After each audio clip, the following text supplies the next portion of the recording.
My name's Wajid and Shah, and this is a story for Colourful Heritage.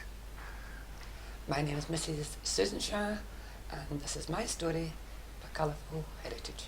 I come from Punjab, Pakistan. It used to be district Attak. It's a village, small village, and now my district has changed to Chakwal. I was born in 1937 in Pakistan. After I left the school, after matric, I joined the Navy and a boys service in Karachi. I done 2 years training for boys service. I was 10 years old when partitions happened, and I know people coming from greeting and seeing it coming, train coming, all empty trains and all dead bodies, everything. It was so bad at that time, very bad. And I remember these things. Then I was in a school in Karachi, I was fifth in a primary that time, and just started there. And founder of Pakistan, Muhammad Ali Jinnah, seen him in Karachi. I remember.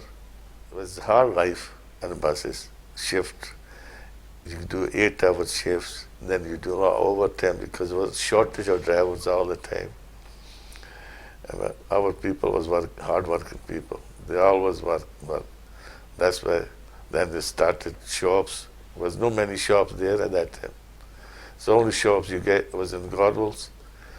Couple of shops, just for meat and vegetable, these kind of things. Halal meat one, that's all. Then after that, they started other shops, cash and carries and things. So grows up like that.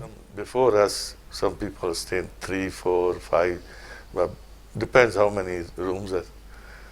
And some people share three in one bedroom, some 4 of them.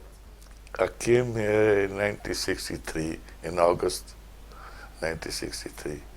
We met in a shop there, and we were talking every day here and there, and eventually get used to. Then one day I asked her to go out, and we went out for a picture. We went quite a few pictures, English as well, and so Sunday used to be Pakistani, Urdu films, I mean. There was no videos at that time and these things. The only enjoyment we got was films. I was same time explaining what it said because she couldn't understand. So, but then she can follow the picture as usual. It's no hard to follow Indian films. Queue used to be queue. So Hill Street, one was in Garble's, south side. Quite a few cinemas. You got different one, and the queues always there, big queues. Cinemas used to be full every Sunday.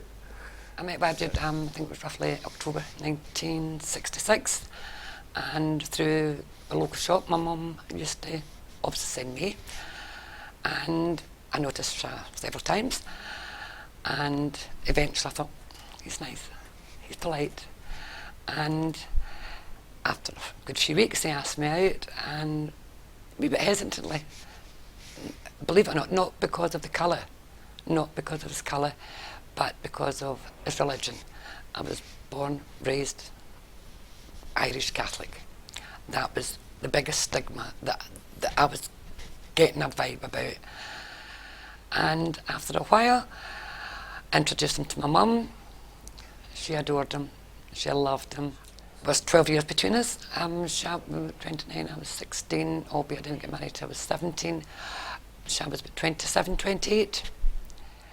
Then after about maybe 7 months, he asked me to marry him. His manners were impeccable as they are today.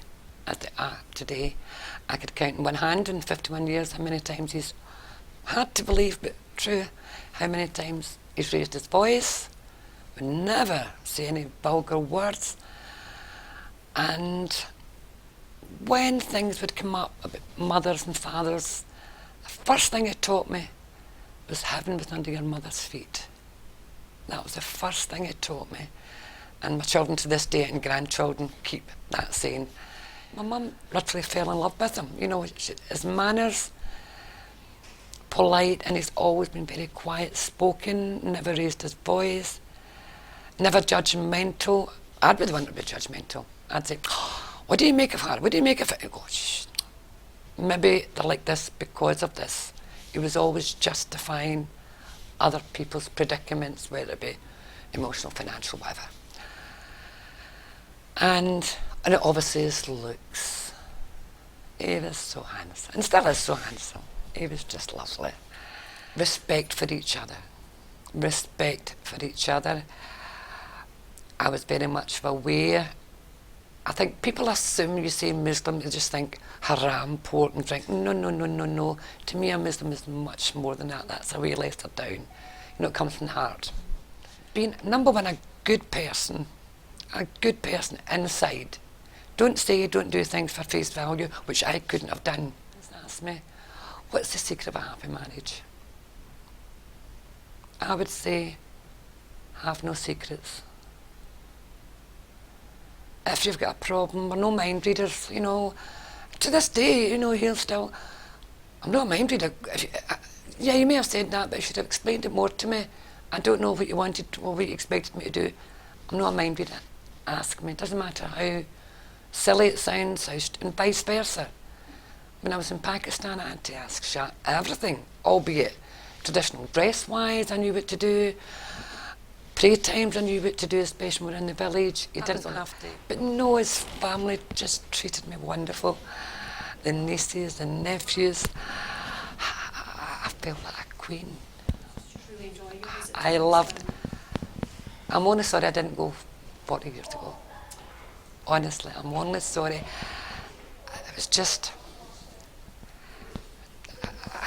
I just loved the whole family thing, going out, going eating.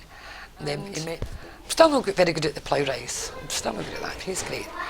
And I'd make that in. I'd make, maybe shape out with the plates, give it a circle, and go like this. And I'd make maybe about 20, knowing I was only going to give it 4 or 5 because you had to burn it with this Bunsen burner type thing, and I knew you had to get it, had to rise, and then it'd be an awkward shape until one of my friends went, but it doesn't matter the shape of it, so it's all going the one way. And I just picked it up for there. Then I would try different dishes. The biggest scare I got, the butchers that we could only go to at the time was in Bridge Street. And they had, it was actually an old house, was adapted. When you went in and asked for a chicken, the chickens were in the back room and they were alive. And they would slit their throats, and I used to, oh no, it's not, shout them in when it's ready. And you were carrying it home and it was still hot. It was still hot. That I couldn't grasp. I'm going, oh. But as time moved on, to me, you know, I know self-praise is no one, but I just make the best of it. I'm just a good wee cook when it comes to that. I'd learned from Shah, I'd learned from Wajid. But as time went on, I'd see my other friends, you know, other Asian ladies, they would show you how to make like the samosas and pakoras. Scottish Muslim. Well, I call myself, I'm just a human being, and I try to be nice much I can, and that's all I can say.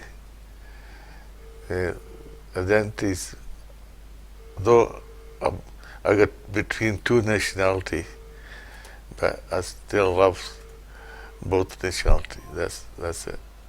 Well, born in Pakistan, you love the country where you're born. And I love most of my life here, and I love this country, give me everything. So I love both. That's why the thing is, I got 2 countries. We used to go and garble. All our food, Asian food was there. And for the sheriff, he was the office there.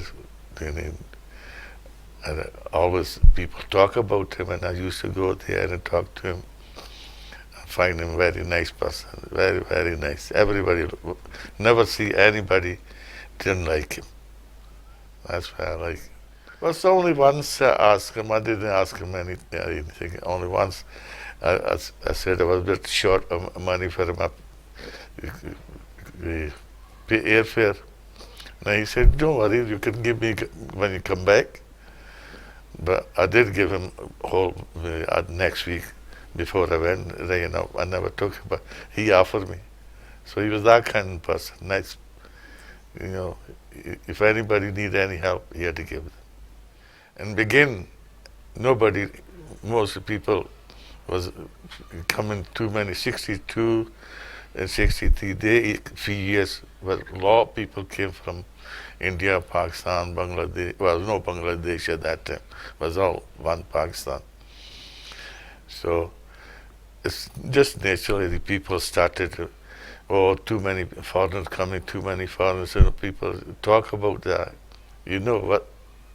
Majority didn't like it.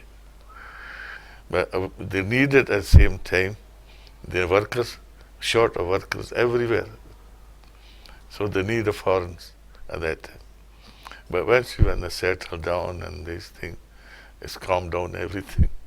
That's the main thing. They improved everything because nowadays you can get too many takeaway and packaged parties and naans and these things. But it was not these things. You have to make yourself everything. It's only few butcher shops and halal shops you can get this thing. There was no many restaurant at that time. It was only the restaurant Taj Mahal and Sheesh Mahal, that was there. And one was a Gorbal Mughal Cafe. We used to get every time we have break, our dinner there. Community, their children, they're lucky one born here or came here. They get free education and they can do education much they want. Because in Pakistan or India, they no chance. So if you don't get education here, that's their fault. They must have education because you get chances for everything here.